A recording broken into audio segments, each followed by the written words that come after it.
In tonight's game against the Trailblazers, Clippers head coach Ty Lue showed once again why he's one of the best X's and O's coaches in the business and great at adjustments.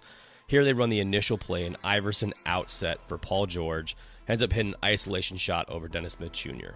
Now watch how the Trailblazers defend this initial play, and we'll see why the next counter is so brilliant. Now we're going to look at here and watch Kennard cut over the top and an Iverson cut to the opposite wing of Paul George and Hartenstein.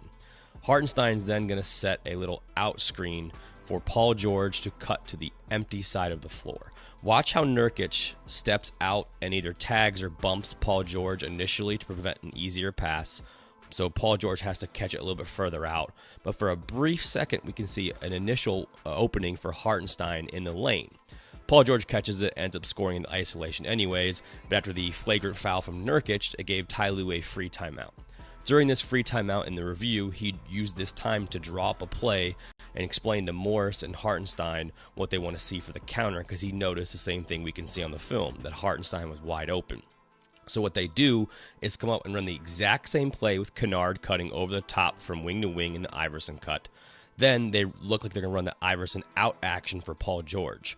But what happens is Hartenstein breaks free for a wide open dunk because Ty Lue noticed that Nurkic was going to cheat out on this cut from Paul George, the same way they just defended it.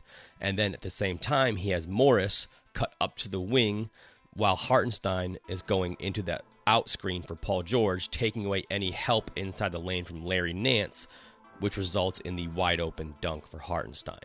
What a brilliant play call and adjustment from Ty Lue, as you can see him celebrating here to get the wide open dunk and essentially seal off the game against the Trailblazers